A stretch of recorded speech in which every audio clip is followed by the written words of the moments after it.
오늘 본문 말씀은 출애굽기 2장 1절에서 10절의 말씀입니다.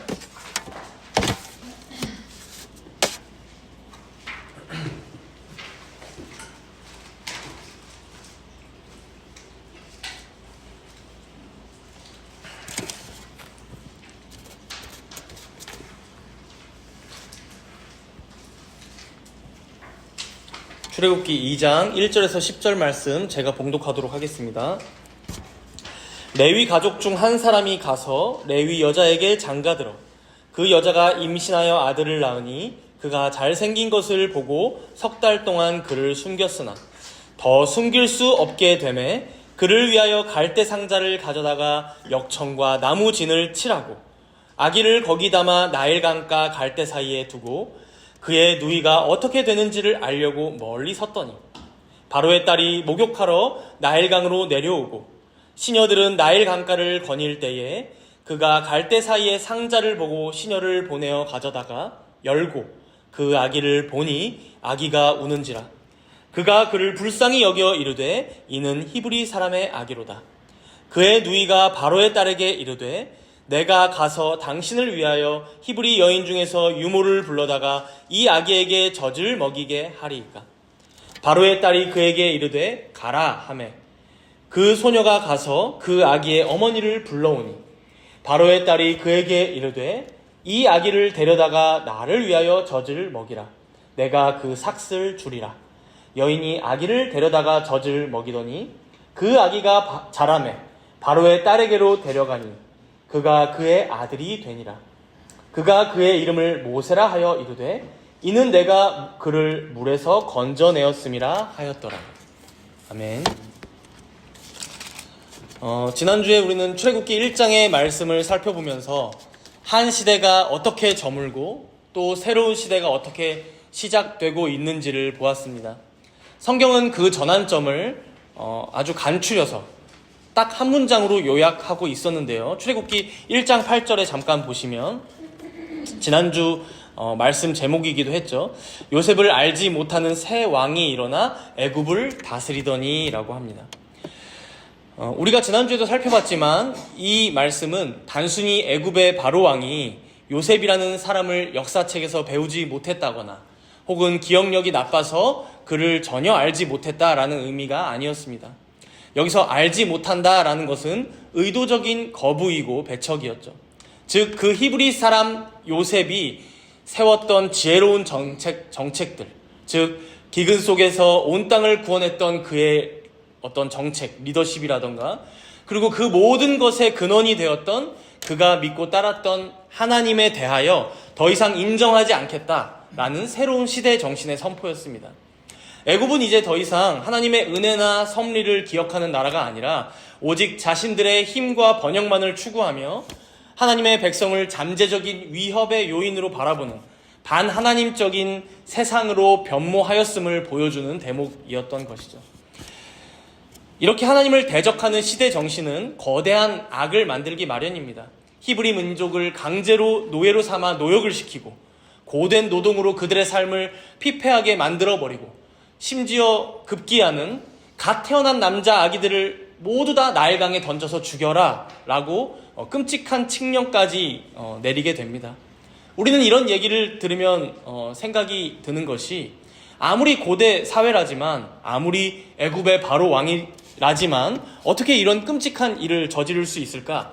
이건 도저히 사람이 할 수 없는 일이다 라고 생각하기도 합니다. 그러나 여러분, 우리가 인류 역사를 생각해 보면 이러한 인류 학살의 역사, 즉 제노사이드라고도 하죠. 이러한 역사는 매 시기 때마다 항상 있어 왔습니다. 안타깝게도 바로 한 세기 전인 독일을 보더라도 히틀러를 통해서 그의 명령을 별 생각 없이 따랐었던 많은 독일인들, 많은 부역자들을 통해 유대인 학살이 자행되었었습니다. 여러분들 들어보신 적 있으실지 모르겠지만 당시 유대인 학살의 실무 책임자 중 한 명이었던 아돌프 아이히만이라는 인물이 있습니다. 2차 세계대전 이후에 결국 아르헨티나에서 몰래 살다가 붙잡혀서 이제 이스라엘, 즉 예루살렘으로 끌려가서 이제 그 재판에서 사형 선고를 받고 결국 교수형에 처해지게 된 인물인데 그가 재판에 섰을 때 뭐라고 했을까요? 내가 과거에 유대인들을 학살한 일이 너무나 후회되고 죄책감이 가득하다라고 말하며 용서를 구했을까요? 그가 법정에서 한 말들 중에 화제가 된 말이 많지만 대표적으로 이런 말을 했다고 합니다. 나는 그저 상부의 명령을 따랐을 뿐입니다. 맡겨진 일을 성실히 수행하지 않았다면 오히려 나는 양심의 가책을 느꼈을 것입니다.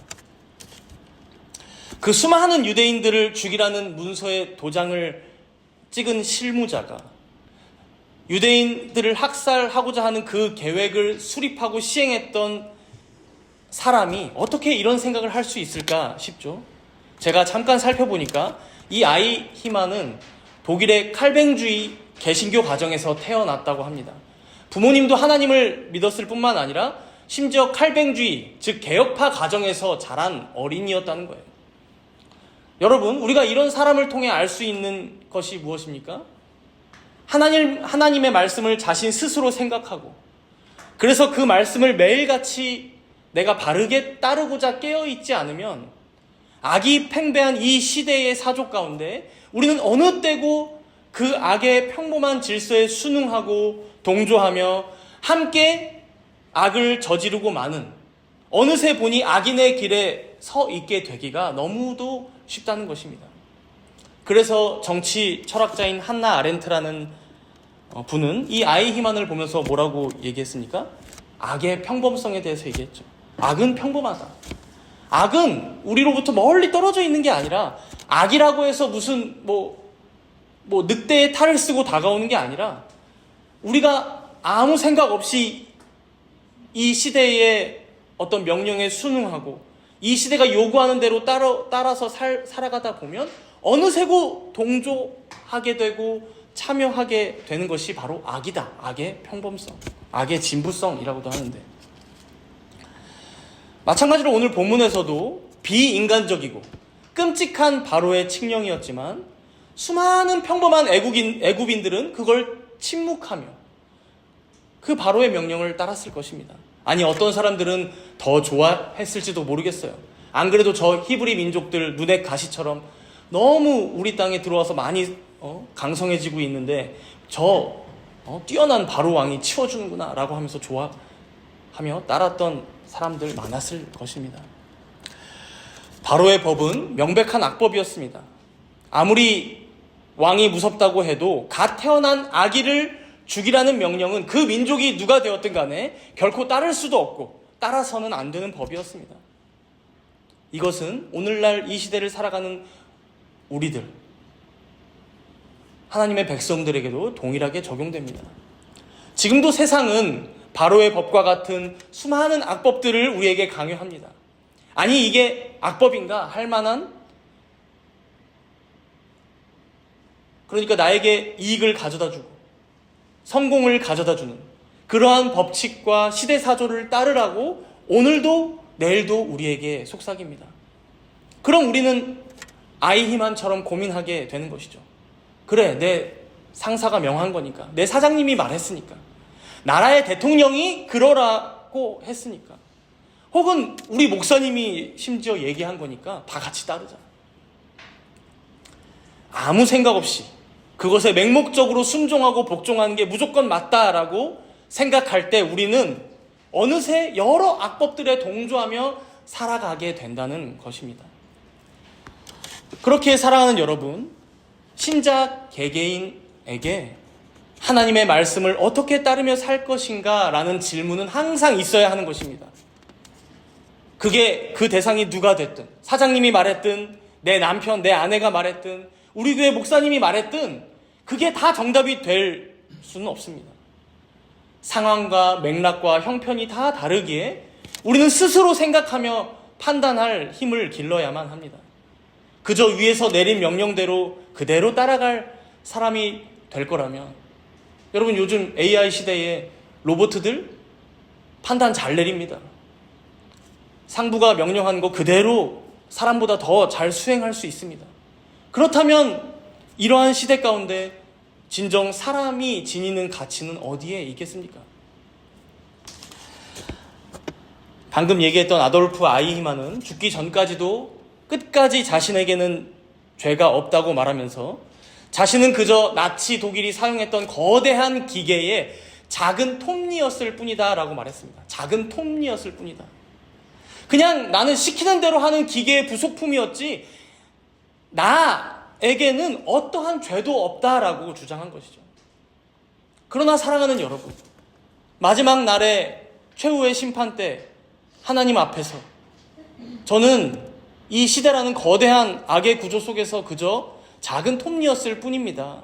저는 그냥 시대가 말하는 대로 열심히 살았을 뿐인데요 라고 말할 때 여러분, 그것이 어떻게 하나님 앞에서 떳떳한 변명이 될 수 있겠습니까? 우리는 잊지 말아야 합니다. 하나님께서 사람을 하나님의 형상으로 창조하시고 생각할 수 있는 이성, 돌아볼 수 있는 양심, 그리고 행동하고자 하는 의지를 주신 데에는 그저 기계의 한 부속품으로 살아가라는 뜻이 아니셨습니다. 하나님께서는 우리를 거대한 기계의 톱니로 부르신 것이 아니라 하나님의 형상을 따라 이웃을 사랑하고 하나님의 말씀을 분별하고 결국 한 생명을 살려내는 자로 살아가라고 택하시고 부르셨다는 것이죠. 우리가 오늘 말씀을 시작하면서 깊이 생각해 보아야 합니다. 이 시대 전반에 흐르는 거대한 악의 흐름 가운데 순응하며 함께 동조하는 무감각한 톱니가 될 것인지, 아니면 그 흐름을 거슬러서 하나님의 뜻을 따르고자 애쓰며 단 한 사람의 영혼이라도 구원하고 건지는 데에 힘쓰는 깨어있는 자가 될 것인지 우리는 깊이 고민해 봐야 합니다. 우리가 지난주 출애굽기 1장에서는 이러한 대표적인 사람들 두 명이 등장하는 걸 보았습니다. 바로 십브라와 부하라는 산파 두 사람이었죠. 바로의 명령을 어기고 하나님을 경외함으로 히브리 민족의 갓난 아기 남자아이들을 죽이지 않았죠. 오늘도 참 오묘한 것은 이렇게 칠흑같이 어두운 시절에 이러한 불의와 악에 저항하며 몸부림치는 세 명의 여인이 등장합니다. 오늘 본문을 통해 한 명씩 살펴보면 좋겠는데요. 우리 본문 1절과 2절을 먼저 함께 읽어볼까요? 본문 1절과 2절입니다. 함께 읽습니다. 레위 가족 중 한 사람이 가서 레위 여자에게 장가들어 그 여자가 임신하여 아들을 낳으니 그가 잘생긴 것을 보고 석 달 동안 그를 숨겼으나. 여기 1절과 2절에 등장하는 이 가정은 모세 가정의 얘기입니다. 그래서 여기 등장하는 여인의 이름은 여러분들 기억해 놓으면 편하겠죠? 모세의 엄마인데 요게벳입니다. 요게벳. 오늘 본문에는 그 이름을 기록하지 않았는데 나중에 출애굽기 6장에 보면 모세의 족보가 소개되면서 요게벳이구나, 아빠는 아므람이구나 이렇게 이제 소개됩니다. 아마도 저자는 지금 이 상황에서는 이 요게벳이라는 여인의 이름보다 어떤 익명의 레위 사람이라는 정도의 정보만 제공하면서 악이 팽배한 이 시대에 이들이 그저 힘없는 소시민들, 즉 바로의 압제 가운데 힘없이 억눌려 살아가고 있는 자들이었음을 부각하는 이제 서술 방식을 사용하는 것 같아요. 그런데 2절에 보니까 이 여인, 이 요게벳이 어떻게 행했다고 합니까? 아들을 낳았는데 그가 잘생긴 것을 보고 석 달 동안 그를 숨겼다라고 하죠. 여기서 이제 우리가 오해하지 말아야 할 것은, 그럼 잘생기지 않았으면, 그러니까 외모적으로 좀 못났으면 나일강에 바로 버렸을 거라는 의미인가? 이런 의미가 아니겠죠. 여기서 이제 잘생겼다라는 말은 히브리어로 토브라는 단어입니다. 여러분 토브라고 보셨을 거예요. 뭐 선하다, 뭐 좋다 이런 의미로 이제 사용되는 단어인데 구약에서 흔히 사용되는 히브리어 단어예요. 근데 특별히 이 단어를 창세기 1장에 보면 하나님께서 첫째 날, 둘째 날, 셋째 날 세상을 쭉 창조해 나가시면서 뭐라고 하셔요? 하나님이 보시기에 좋았더라라고 하죠. 이 좋았더라라는 단어가 바로 토브입니다. 토브. 즉 모세의 부모가, 특별히 어머니인 이 요게벳이 아들을 낳고서 뭘 느낀 거예요? 마치 깊은 흑암 가운데 빛을 비추시고 질서를 창조하셨던 그 하나님의 섭리를 느끼게 된 거예요. 아, 이 아이를 하나님께서 우리에게 그냥 주신 게 아니구나. 우리 가정에게 하나님의 어떤 뜻이 있구나. 그것을 토브라고 이제 표현한 거예요. 그렇기에 내가 이 아이를 바로의 칙령대로 그대로 갖다 버릴 순 없지. 끝까지 내가 책임을 다해서 키워봐야겠다. 소심하게 저항을 하기 시작한 거죠. 그래서 이 이후에 이 아이를 얼마나 숨겼다고 합니까? 석 달이죠, 석 달. 석 달이면 그 석 달을 생각해보면 꽤 조마조마하게 하루하루를 견딘 걸 생각해보면 꽤 긴 거 아닌가 싶은데, 여러분 사실 100일을 채 못 숨긴 거예요. 그러니까 100일이 채 안 된 아기를 어떻게 한 거예요? 나일강에 갖다가 둔 거죠. 그래서 이 부분에서 이제 칼뱅 목사님은 좀 단호하게, 아무리 바로 이제 외부의 압력이 있었다고 해도 결국 그 아이를 버린 것에 대한 비판을 이제 단호하게 하긴 하시더라고요. 사실 그렇습니다. 석 달 숨긴 걸로 칭찬받을 만한 일은 아니라고 사실 보이기도 해요. 3절에 보니까 결국 나일강에 이 아기를 가져다 놓죠. 근데 여기서 우리가 잠깐 이 부분을 해설한 성경 구절을 찾아볼 필요가 있어요. 히브리서 11장 23절입니다. 한번 찾아보겠습니다. 히브리서 11장 23절이에요. 신약성경 365페이지에 있습니다.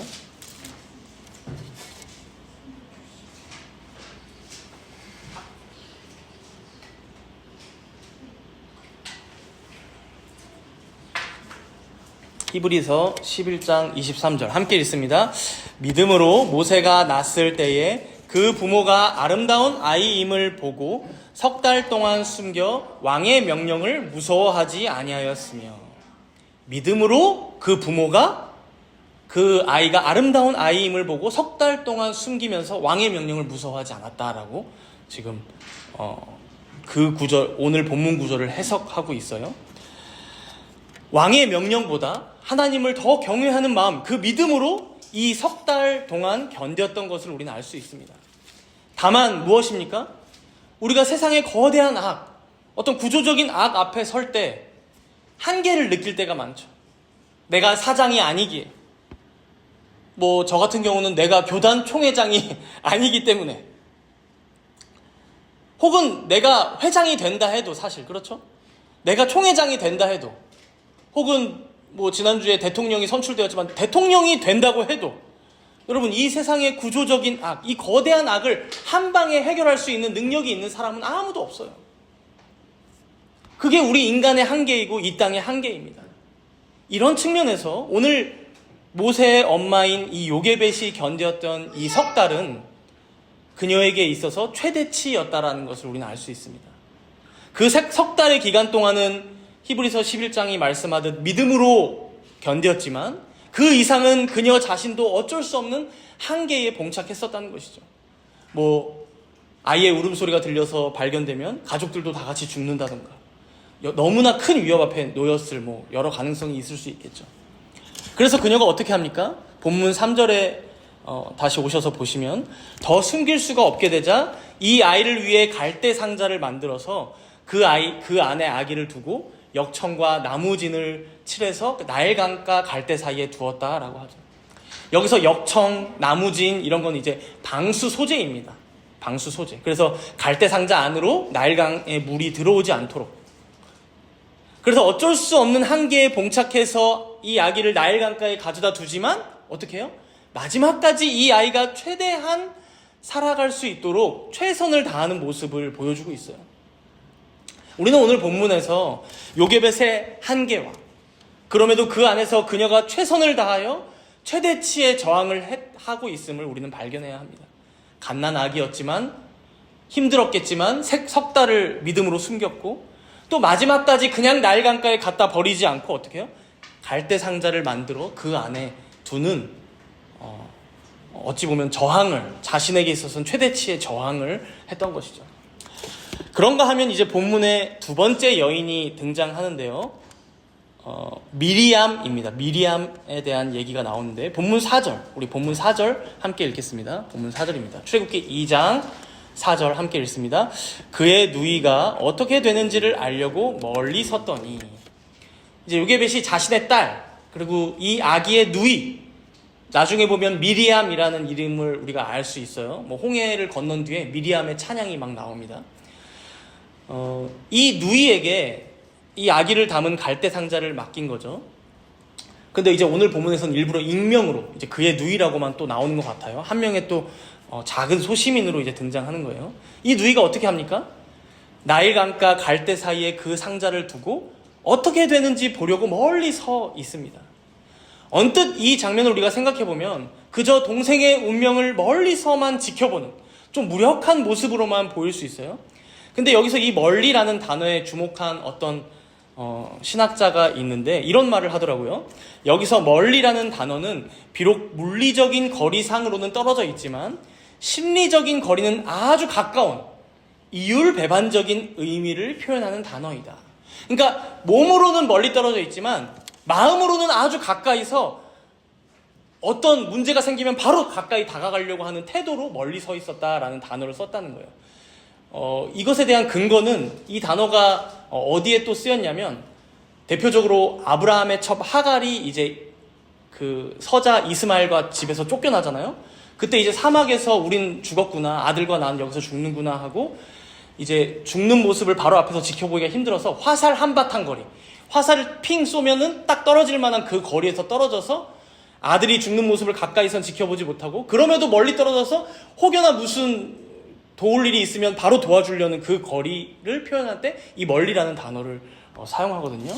그러니까 지금 어때요? 이 모세의 누이였던 이 미리암도 그저 무관심해서 다 체념하고 멀리 떨어져 있던 게 아니라 너무 가까이 있으면 오히려 둘 다 위험에 빠지니까 조금은 멀리 떨어져서 그럼에도 이 갈대 상자, 즉 이 안에 있는 이 모세, 아기에게 어떤 일이 생긴다면 바로 도울 수 있는 거리, 그 정도 거리에서 갈대 상자를 계속해서 지켜보고 있었던 거예요. 그래서 본문 5절에 보니까 어때요? 마침 딱 진짜로 바로의 딸입니다. 바로의 딸이 목욕하러 나일강으로 나오고 있어요. 아마도 요게벳과 미리암, 그러니까 모세의 엄마와 이 모세의 누이는 아마도 그 장소가 바로의 딸이 목욕하러 종종 나오는 곳이야 라는 정도의 정보가 있었을지 모르겠어요. 확실하게 그렇다라고 말할 수는 없겠지만 그럼에도 어떻습니까?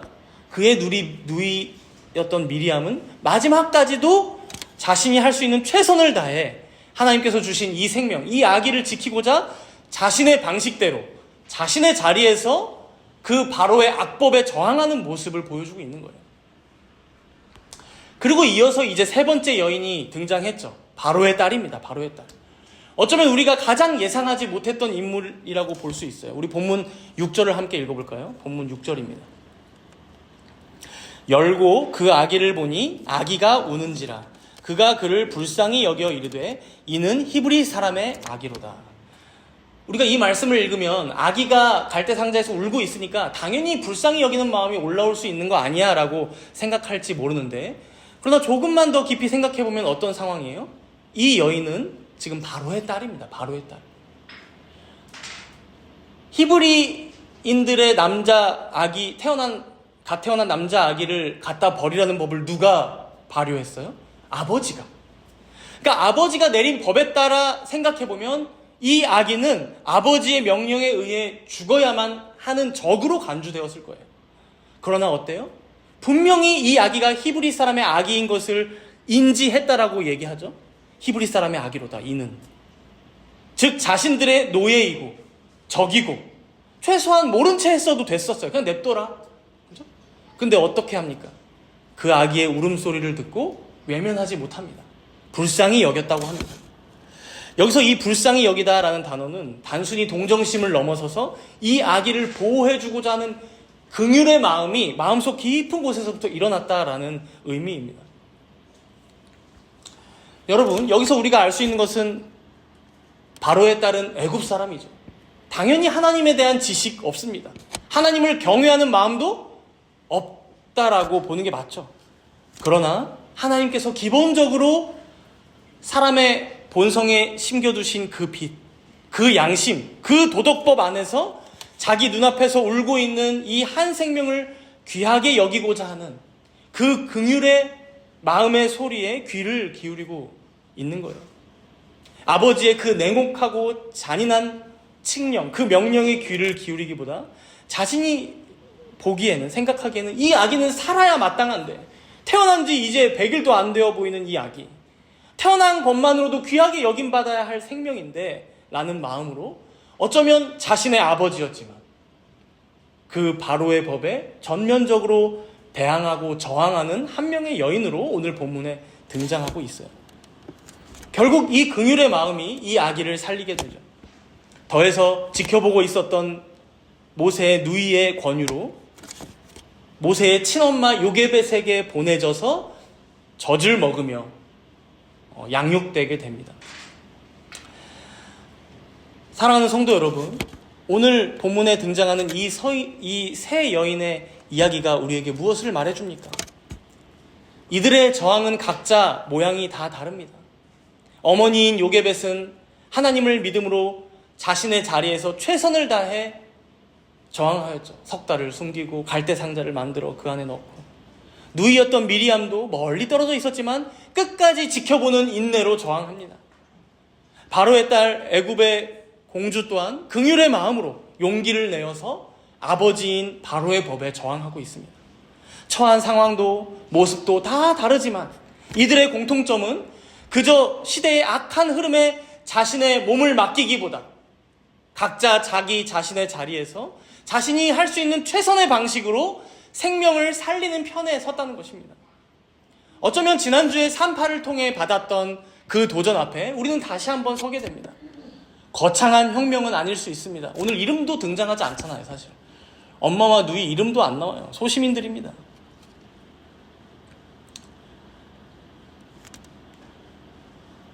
그러나 우리 모두는 우리가 서 있는 각자의 자리에서 이들처럼 작은 저항을 시작할 수 있음을 보여주고 있죠. 누군가는 그것을 소심한 저항이라고 얕볼지 몰라도 그 소중한 저항을 각자 시작할 수 있다는 것이죠. 하나님의 말씀을 따르는 저항, 거대한 악의 흐름 속에서 고귀한 도덕과 윤리를 따르는 저항, 손해를 보는 게 분명하지만 정직한 계약서, 정직한 보고서 한 장을 쓰는 저항, 성공하는 길로 곧바로 나아가지 못해서 돌아간다 하더라도 불이한 이익을 거절할 수 있는 저항,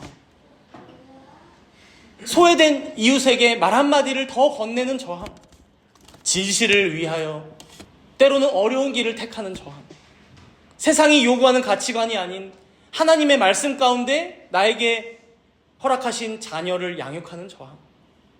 이렇게 우리가 각자 있는 곳에서 시작할 수 있는 저항과 개혁이 얼마나 많습니까? 여러분의 지난 한 주간의 삶을 되돌아보십시오. 여러분들은 어떤 세상의 불의 앞에 살아오셨습니까? 그렇다면 그 불의 앞에, 그 부조리 앞에, 그 거대한 구조적 악 앞에 여러분들은 무엇을 택하며 살아오셨습니까? 여러분들의 갈대 상자는 무엇이었습니까? 그것을 나일강에 가져다 놓기는 하셨습니까? 우는 아기를 보며 긍휼의 마음을 품으셨습니까? 그렇다면 그것을 모른 채 하진 않으셨습니까? 비록 좀 멀지만 끝까지 지켜보고자 하는 인내는 있으셨습니까? 하나님의 말씀대로 행하고자 하는 그 오래 참음의 사랑이 여러분들 안에는 있으셨습니까?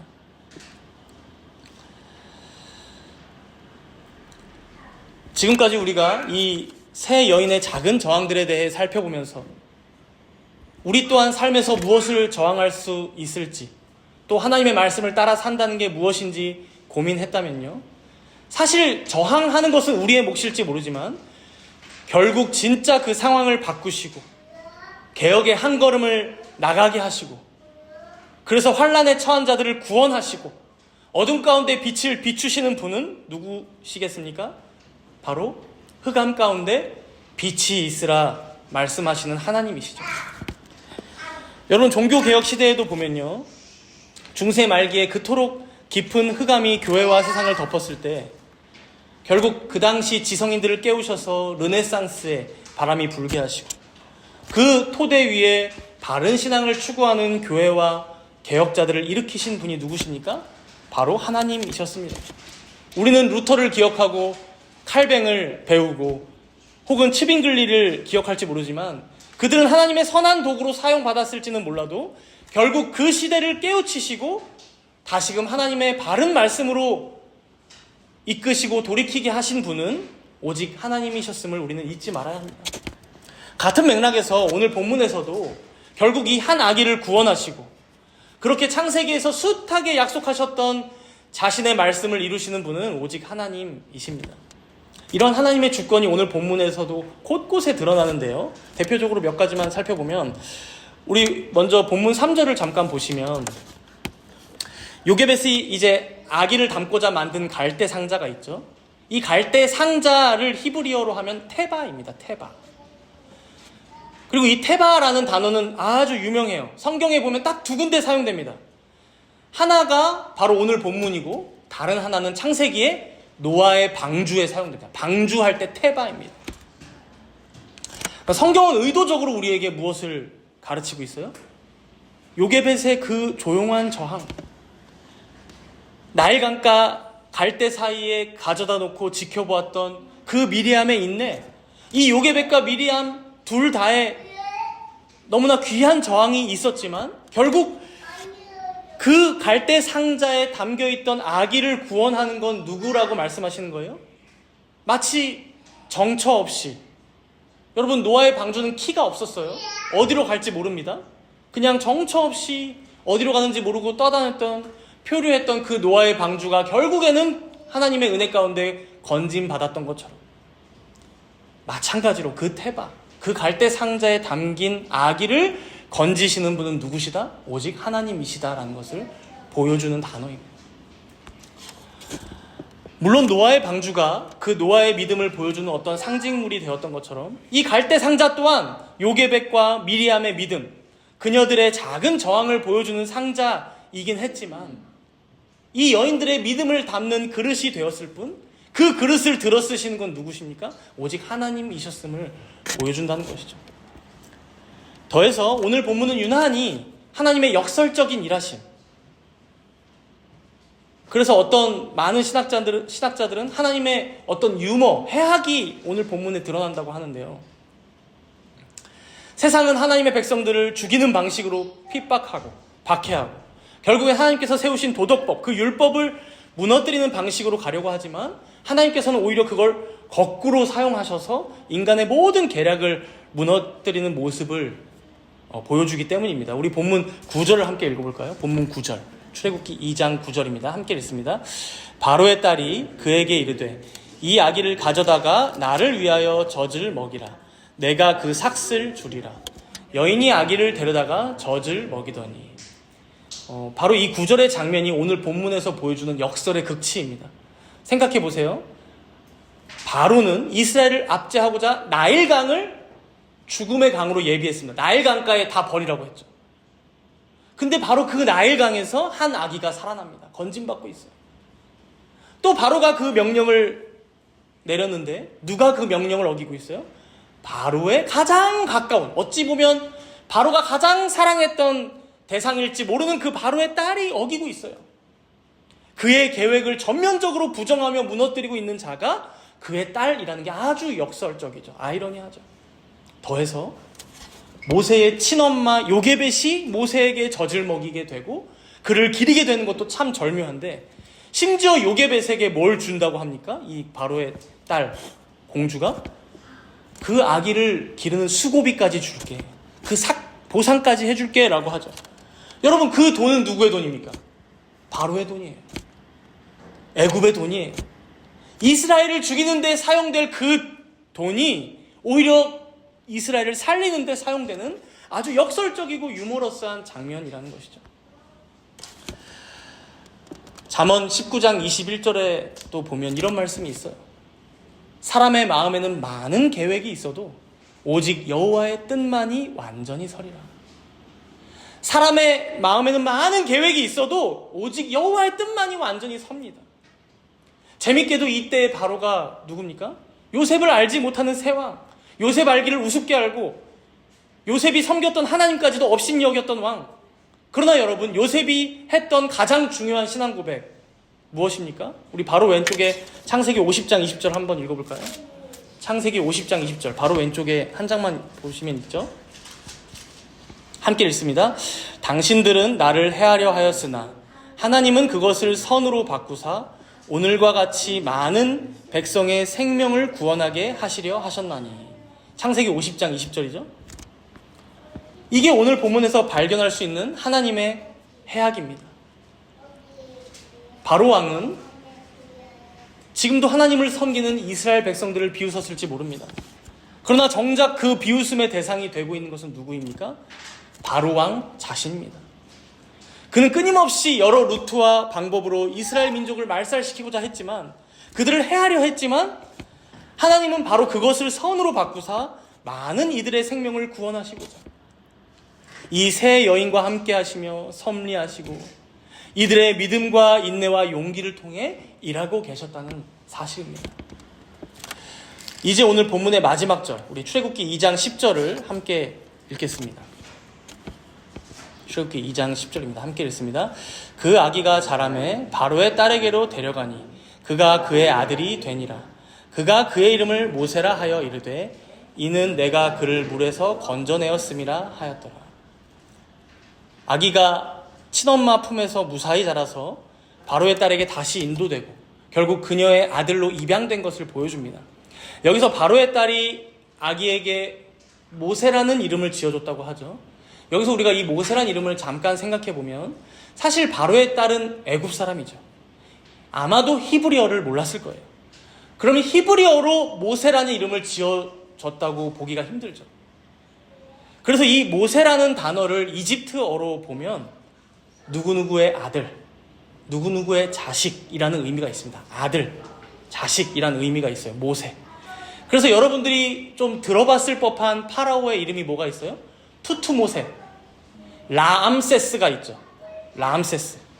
여러분, 이게 당시 이집트 사람들이 섬기던 신들의 이름이 앞에 들어가는 거예요. 투투, 라, 그리고 뒤에 뭐가 붙는 거예요? 모세, 모세가 붙는 거예요. 투투, 모세, 투투의 아들, 라의 자식, 라암세스. 즉 뭐예요? 파라오들이 자신들이 섬기는 그 신의 아들이다 라는 이름을 지었던 거예요. 아마도 바로의 딸은 그런 의미로 모세라고 심플하게 내 아들이다 라고 지었을지 모릅니다. 그런데 참 절묘합니다. 이 모세라는 단어가 히브리어로도 의미가 있는데 어떤 의미가 있다는 거예요? 건져내는 자. 그래서 오늘 저자는 내가 그를 물에서 건져내었습니다 라는 이런 의미가 모세라는 이름에 들어있다라고 해설하는 것이죠. 결국 여러분, 하나님께서는 지금 이 아기의 이름을 통해서도 무엇을 드러내십니까? 자신의 구원의 계획을 드러내고 계세요. 마치 모세가 나일강에서, 그 죽음의 강 나일강에서 건져냄을 받은 것처럼 하나님께서는 아브라함과 이삭과 야곱에게 약속하신 대로 그 이스라엘 백성들을 그 흑암의 땅 애굽으로부터 건져내실 것을 그 이름을 통해 예언하고 계신 거예요. 더해서 이 모세라는 아기, 이 아기가 누구입니까? 장차 자기에게 붙여진 그 이름대로 이스라엘 백성들을 애굽으로부터 출애굽시킬, 건져낼 자가 아닙니까? 지금 바로의 딸, 이 이방 여인은 자신도 모르는 사이에 그저 자신은 내 아들이다, 모세라고 이름을 지었는데 어떻게 된 거예요? 하나님의 구속의 계획을 예언하는 데에 쓰임받고 있는 거예요. 사랑하는 여러분, 바로 이런 점에서 우리가 절망 중에라도 소망을 놓지 않을 수 있게 됩니다. 흑암 가운데에서도 여전히 희망이 있음을 믿을 수 있게 됩니다. 지금 우리가 살아가는 이 현대의 사회가 어떠합니까? 무조건 세상이 다 악해서가 아니라 기본적으로 아담의 첫 범죄로 인해 타락한 이 시대가 항상 우리에게 요구하는 것은 무엇입니까? 지난 한 주간 여러분들 분주하고 바쁘게 살면서 경험해 보셨잖아요. 어떻게 해서든지 이 바로의 법과 같은 세상의 어떠한 흐름은 하나님을 잊게 만들어요. 하나님을 경외하게 하기보다는 외면하게 만들어요. 하나님의 말씀보다는 세상이 제시하는 어떤 방법, 어떤 가치관, 어떤 법칙을 조차 살아가도록 우리를 억누릅니다. 바로가 마치 이스라엘 백성들을 압제했던 것처럼. 가정을 운영하려고 해도 가장 필요한 게 뭐예요? 돈이죠, 돈. 사회에 나가면 힘이 필요하고 권력이 필요해요.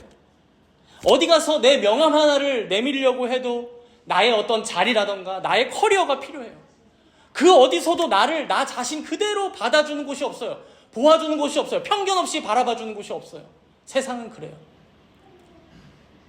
존중해주지 않아요. 그러나 여러분, 그렇게 오늘 말씀을 기억하십시오. 요게벳이 무슨 대단한 일을 행해서 오늘 말씀에 기록되고 있는 게 아니잖아요. 심지어 이름도 없어요. 그저 하나님의 은총 가운데 석 달 동안 아기를 숨기는 것이죠. 최선을 다해. 마지막까지 자신이 할 수 있는 능력 안에서 갈대 상자를 만드는 거예요. 그리고 그것을 쓰시는 분은 하나님이십니다. 모세의 누이 미리암 또한 마찬가지입니다. 그저 어머니가 시켰기에 나일강의 갈대 사이에 그 상자, 그 태발을 놓았어요. 무엇을 더 어찌할 수 없게 이미 자신의 손을 떠났기에 멀리 떨어져서 지켜보는 게 다였어요. 그런 인내심을 조금 더 발휘해보는 게 그녀가 할 수 있는 전부였어요. 그러나 그러한 미리암을 들어 쓰신 것은 누구십니까? 선하시고 인자하신 우리 하나님이십니다. 자신이 말씀하신 바 자신의 약속을 신실하게 지키시는 진실하신 하나님이십니다. 하나님께서 이 여인들의 믿음과 인내를 들어 쓰셨기에 모세가 건진받은 것이지, 이 여인들이 했던 그 행동 자체가 사실 뭐 얼마나 대단합니까? 그러나 감사한 것은 바로 그 자그마한 믿음을, 그 부족한 인내를, 그 우는 아기를 보고 조금의 용기를 내며 긍휼을 베풀었던 그 자그마한 자비의 마음을 우리 주님께서는 오늘 우리들에게도 요구하십니다. 다가오는 한 주간 동안도 내가 지금 잠깐 하는 이 순종이, 이 용기가, 이 믿음과 이 인내가 이렇게 작은데, 이렇게 보잘것없는데 이게 다 무슨 소용일까? 이게 세상을 바꾸나? 그렇지 않죠. 내가 생각하기엔 그렇지 않죠. 이 사회를 떠받치고 있는, 모두가 그렇게 살아가는 거대한 구조적인 악이 있는데 내가 뭐 조금 여기서 몸부림치는 게, 내가 여기서 이거 하나 하나님 말씀에 순종하는 게 무슨 의미가 있을까? 무기력과 회의감에 빠지죠. 그러나 여러분, 그렇게 기억하시기 바랍니다. 사람의 마음에는 많은 계획이 있어도 그것을 온전히 이루시는 분은, 그리고 온전히 서는 것은 오직 하나님의 뜻입니다. 우리는 그저 우리의 자리에서 우리의 할 일, 우리의 사명을 다하면 됩니다. 그것을 쓰시지 않고는, 그것을 이루시고 이루지 않으시고는 오직 주님의 소관이십니다.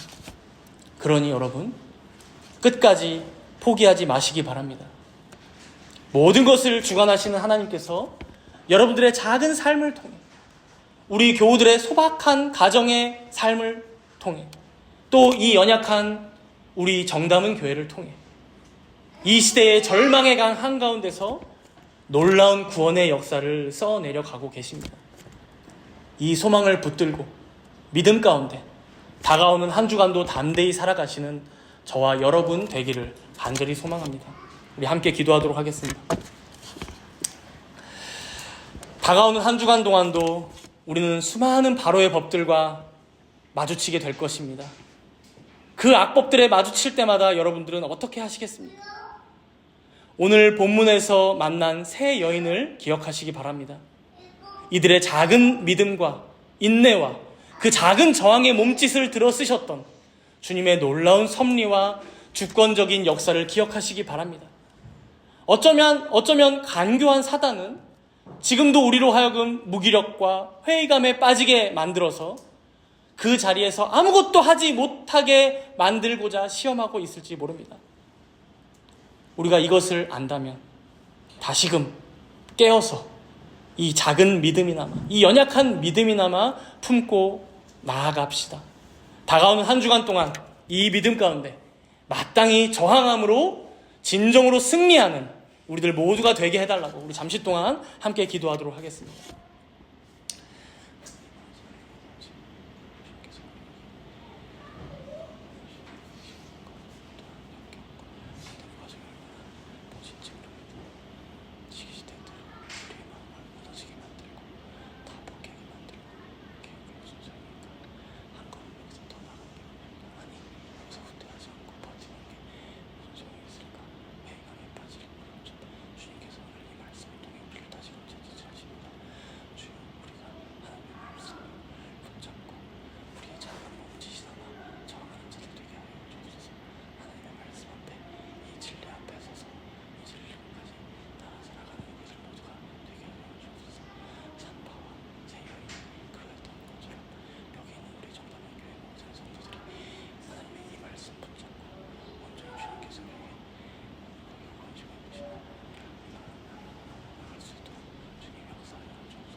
주님, 오늘 말씀 앞에 우리 자신을 정직하게 돌아봅니다.